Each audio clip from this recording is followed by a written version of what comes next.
One reason for these bugs is evolution.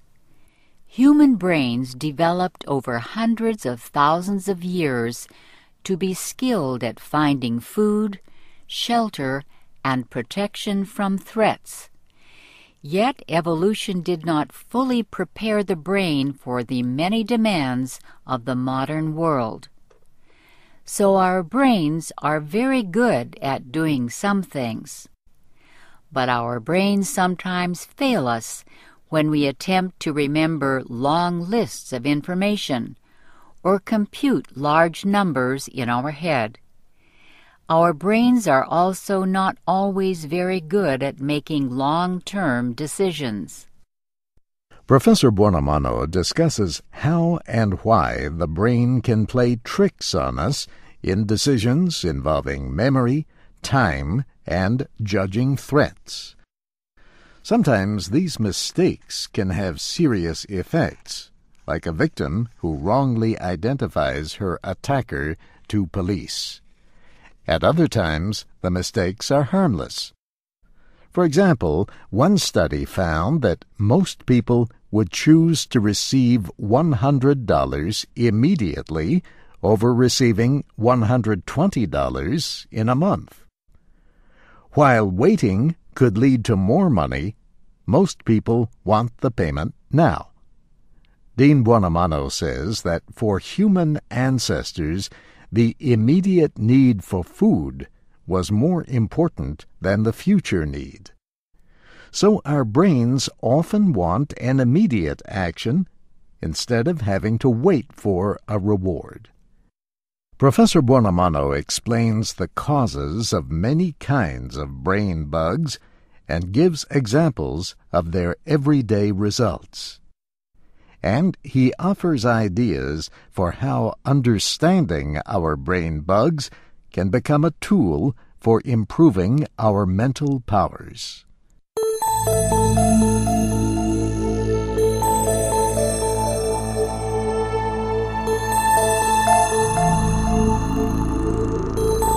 John Medina is a developmental molecular biologist in Seattle, Washington.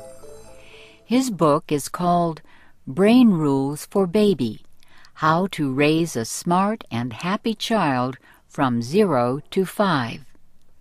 The book gives scientific information about how a brain develops from its creation to the age of 5 years.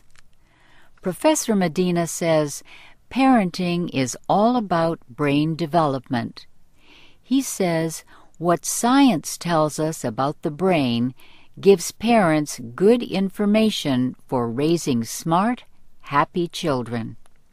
Many parents ask the professor what they can do to improve brain function before birth.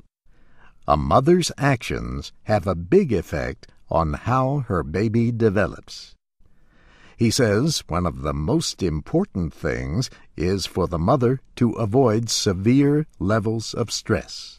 The maternal stress that is felt, that stress hormone, one of them is called cortisol, can actually leach into the womb, and at certain stages during development can actually go into the brain of the baby and rewire the brain of that baby in such fashion that it now becomes stressed.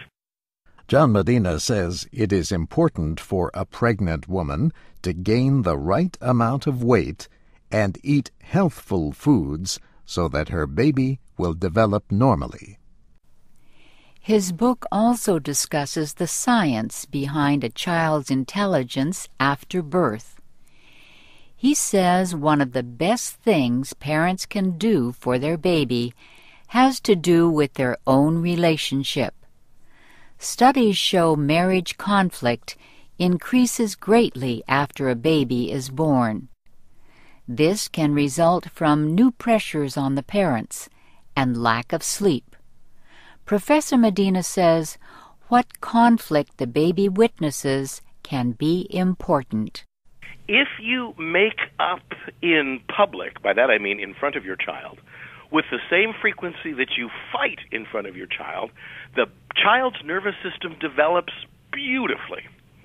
it doesn't matter how much fighting you guys do. In fact, I would argue that if kids could actually see real-life conflict going on that is both frank but also resolvable, it teaches the child to begin to have better conflict resolution. Parents can do other things to help support the mental development of their baby. These include breastfeeding and talking and playing with the child. John Medina says it is wise to avoid television at an early age and not to pressure children to learn. As for happiness, Professor Medina says it is important for parents to help children develop language skills to express their emotions. What a parent does when their child's emotions run hot profoundly influences how that child's emotional regulation occurs decades later. No kidding. He also says parents can help create a healthy emotional life for small children by being watchful and responsive to their needs. He adds that parents need to recognize and not judge the child's emotions. Finally, John Medina tells about research that shows the single best predictor of happiness is having friends. He says parents should help children learn to control and understand their emotions because this leads to deeper friendships.